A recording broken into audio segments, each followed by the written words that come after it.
You know, here at Centers for Spiritual Living, we have 7 core values that we use to guide what we do and how we practice.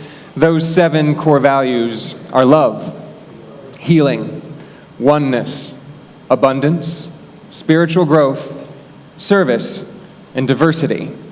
And today we're focusing on service. And you know, one of the wonderful things about having a spiritual community is that your spiritual community is here to serve you. Here to serve you in wonderful times and in challenging times. And for those of us in our community, many of us had a very challenging time yesterday with the tragedy that happened at the Pride Parade in Wilton Manors. And so in order to be of service to all of you, Dr. Chris, myself, the practitioners, will be in the community room after service.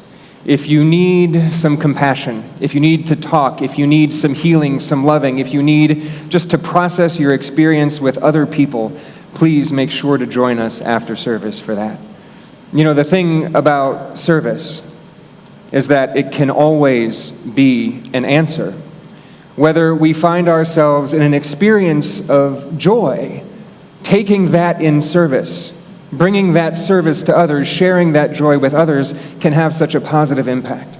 And if our service is being in compassion and sitting with those who need a little extra love, the impact of that is beyond measure. So for whatever way you serve, whether it's serving in this community, serving by holding the door for somebody with a smile, or serving by joining us in a space of healing and compassion after service, I honor you and all the service you give to this community and to all of humanity. Thank you for being who you are and for serving with us here at CSL. Namaste.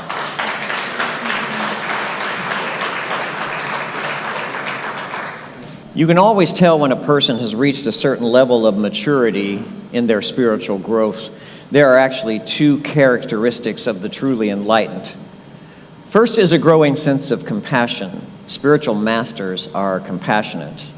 They're quick to forgive, and they're easy to let go of resentments. And that's because they know that we're all doing the very best that we can, given the wisdom we have. So they don't expect you to be perfect because they understand the challenges of being a perfect spiritual being living out in an imperfect world, in an imperfect human experience. We are a hodgepodge of contradictions, you and I, part holy, part sacred, part divine, part absolutely clear and pure, and another part just farm animal. You know? You think about these human bodies, we are capable of beautiful wisdom and loving acts, and we also fart and pee and poop. So, that is the first sign of enlightenment: understanding, acceptance, and compassion, a willingness to accept people as they are, part divine and part human. And then secondly, spiritually mature people are always about service. They live in service to others and to the greater good. They're the ones who always ask, what can I do to help? How can I support you? They have moved beyond the question of what am I going to get out of this? They've grown enough spiritually to know that by serving others, they actually serve God. And so they practice one of the fundamental truths in life, that by helping others to succeed in life, you actually find your own way to success. Now, there's a little known fact about us in the animal kingdom, us humans and other primates. Did you know that primates take the longest period to mature into independent adults? Primates stay longer with their parents than any other species on this planet, and you probably know that if you've got a 30-year-old still living at home. I was out on my own at 17 years old. 17 years old, I had my own apartment. This was way back in the day when mothers smoked all through pregnancy like my mother did, when there were no seat belts in cars and the 2-martini lunch seemed absolutely acceptable and normal. God, I miss those days. Nowadays, nobody ever seems to leave home. That's not necessarily a bad thing. I guess it can be good as long as you continue to grow and mature on your own, as long as you're becoming more independent and self-reliant. But in the case of helicopter parents, the ones who hover over their grown children, giving their opinion on every detail of their adult lives, that's not a good thing. Because their children don't learn to stand on their own when that happens or trust their own instincts. And that's not healthy. That's enabling them and ultimately doesn't serve them at all because it stunts their growth. Family. What a weird dynamic. Who thought of this idea of throwing people together who very often have nothing more in common than their own shared DNA? What diabolical plan is that? Is this some trick of nature to strap us side by side with people who otherwise we would never have chosen to have in our lives? I have a friend who has a brother who's very close to, and they talk to each other every Sunday morning, 20 years, hours and hours, close. And one day his brother asked him, "Hey, if you weren't my brother, would you be my friend? Would we be friends?" And my friend said, "Oh, hail to the no. Brother, I love you. You are my brother, but there is no way if we weren't related that you would be in my life and be friends." Now, what my friend lacked in diplomacy, he made up in truth and honesty. He was telling the truth. And so now I ask you about your own family and your own family members for a minute. If you're sitting next to your family members in the church today, or if they're watching with you at home, do not answer this question out loud. Do not. If nature hadn't designed some diabolical plan, some way to get these people into your life, would you have chosen to have them there? All of them? Maybe you would. Maybe you would. Maybe you come from one of those families where people have a shared respect for each other and an awareness of another fundamental truth, the one that took me a long time to learn. The one that says understanding is not a prerequisite to love. I love a lot of people I don't understand at all. My father was one of those people. He passed away a couple years ago at 89 years of age. And he had a different religion than I do. And he certainly had different political views than I do. In the last election, I would call him up and kid him, and I said, "You know what, Dad? If you're not feeling well today, I got this. I'll go to the polls and vote for you.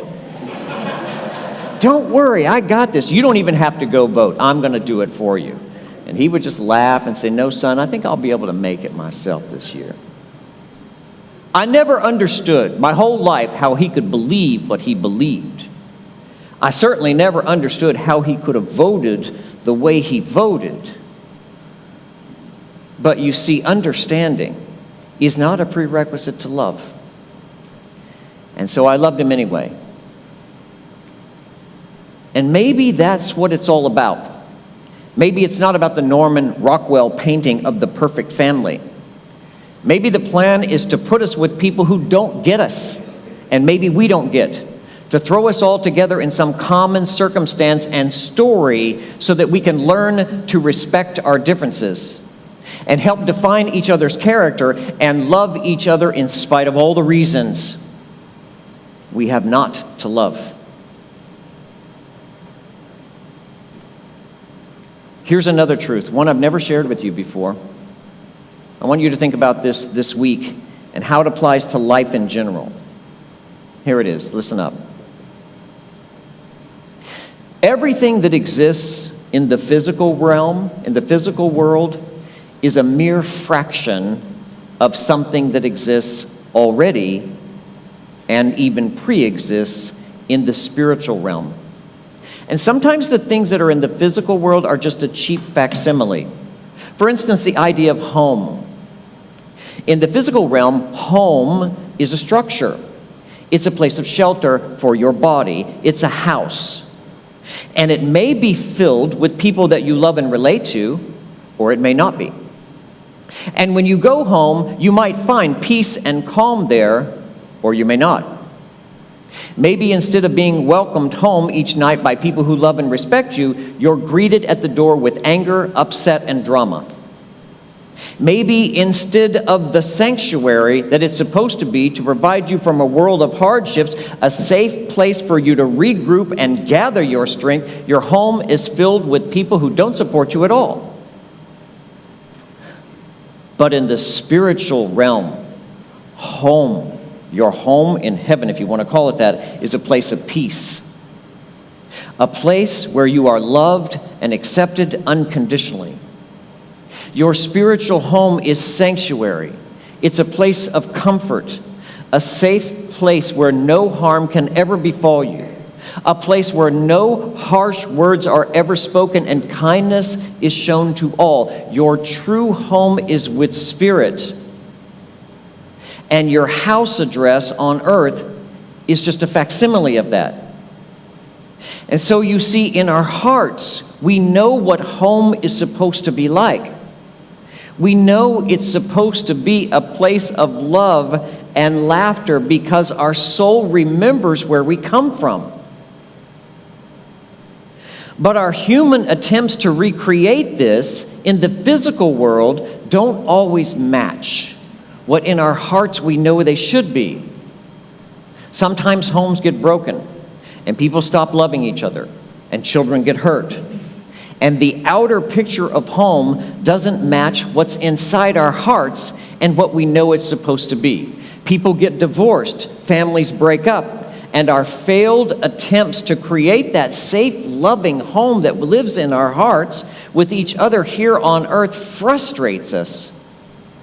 And so we try again, and again, and again. You know, I come from a family that believes in marriage. And that's why we do it all the time, over and over again. My mother was married 5 times before she was 40 years old. Figure that out. And her mother was married at least twice that we know of. She was Irish, and she liked to party, so she might have had a side piece that we don't even know about.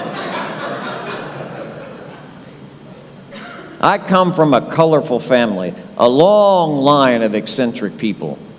Go figure, right?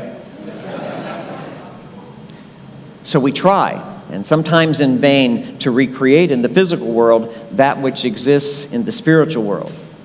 So our idea of a house on earth doesn't always match our true home in spirit. And this truth same applies to family.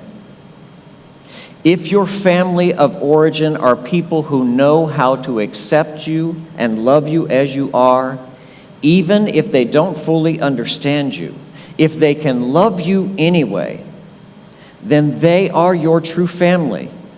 You are bound by spirit, not just biology. And if the people you share DNA with, you also share consciousness with, if they share the same values and character, that is wonderful and more rare than you can imagine.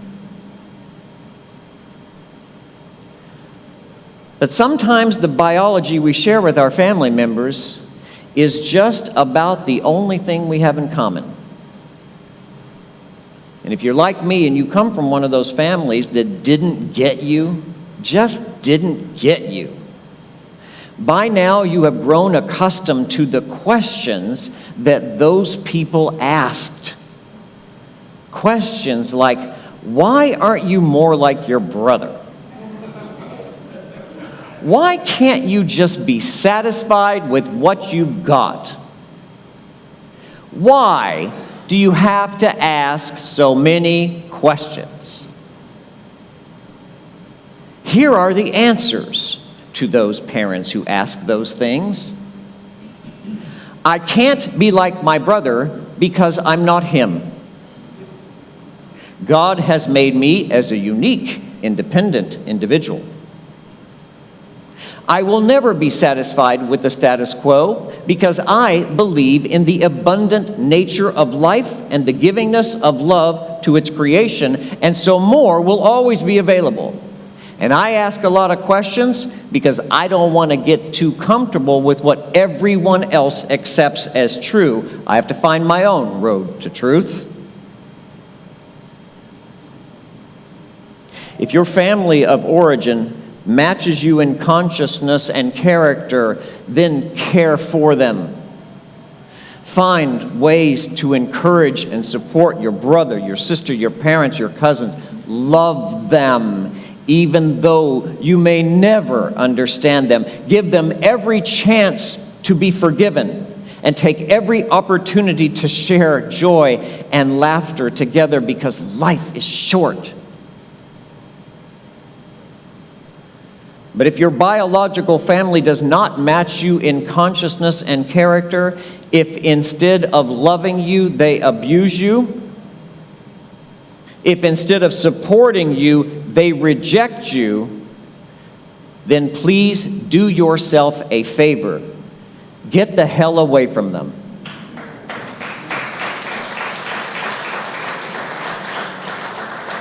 Love them from afar. A real far. Like far, far.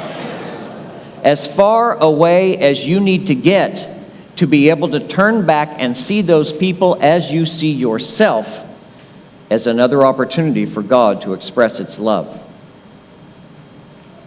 Find a spiritual family, one like CSL, where people will love you unconditionally and accept you as you are. A family that will work hard for you to realize the dreams you have for your life. Stop trying to force your biological family to be your spiritual family. Let them be where they are. If they can love you for who you are, great. And if they can't, love yourself enough to get away from them and start your own family, one that is more in alignment with your consciousness. And when you find that family, and I hope you've chosen CSL as your spiritual family, then give them all your heart and soul. Find ways to serve that family. The truth is, you are here to manifest the glory of God, to bring heaven to earth, to bring what is known in your spiritual life into manifest form, to realize and recreate in this physical world what you know in your heart is true. And this is why the enlightened ones always operate with so much compassion and do so much to serve others and humanity, because they know it's the soul's only true purpose and the only work worth doing on this planet, the lifting up of human consciousness, the creation of one family on one planet, established in love. And so ends the lesson.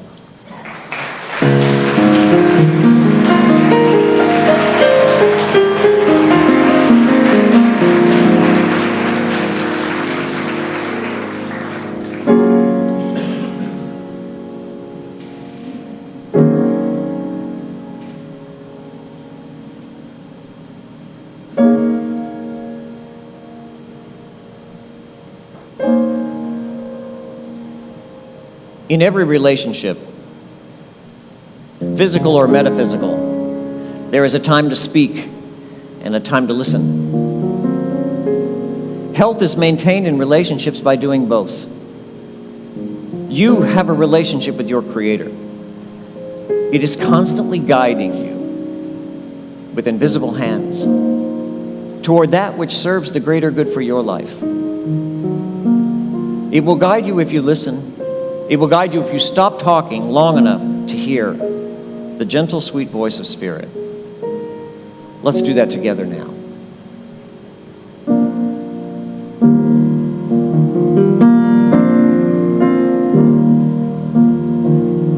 I breathe out, I breathe in, I am still, I go within. When I quiet my mind, in a stillness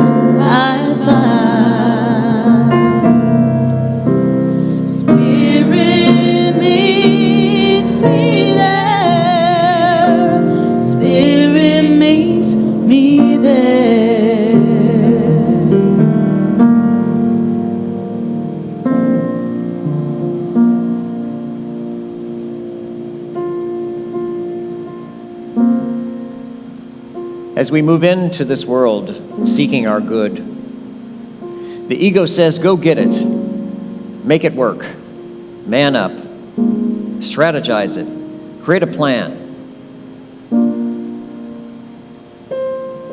The ego drives you out into life. But spirit guides from within. It says, wait, listen, before you go, I'll tell you where to go. I'll tell you how to get there. I'll show you where your good resides. I'll make it easy. Stop. Listen.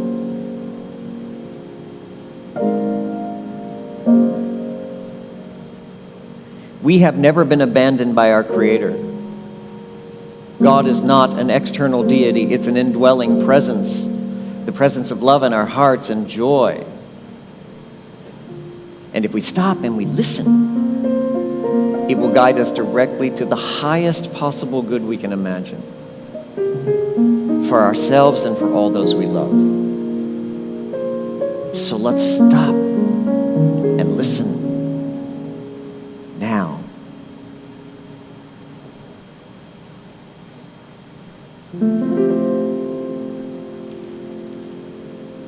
For every soul that has been born into this world, a new light, a new opportunity for good,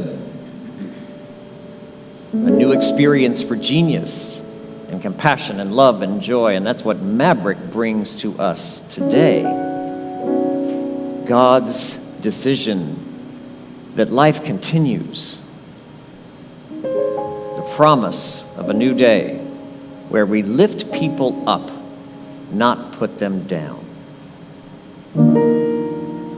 Let's be part of His world and experience. Be part of His assignment today to bring to the world a greater good so that we can all be blessed where we belong. And so it is.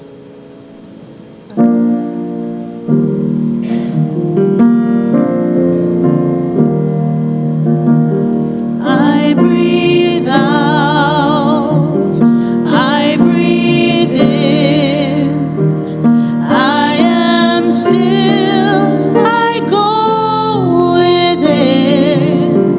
When I quiet my mind, in the stillness I find. Spirit meets me there, Spirit meets me there.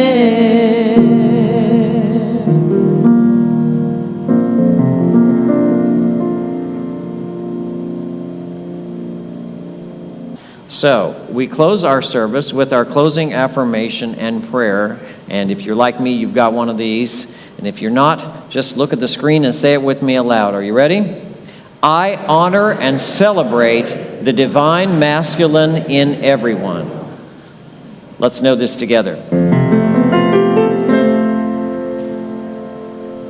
We come from love. A love that has no gender, but expresses and experiences itself in every gender. A pureness and a perfection that is making its way into the roles we play in human life. Father, mother, sister, brother, cousin, aunt, uncle. The roles we play are our opportunity to experience and express God's love through us in the unique pattern that it has established itself as us. Let's give our love completely. Let's withhold our judgment because we have no right to judge. Let's give our attention to the good in the world and multiply it exponentially. Let's see every child as a pure and perfect expression of God, and let's see every adult as the same thing. We are here together as souls on a planet to experience the uplifting of consciousness, to more greatly share the love of God.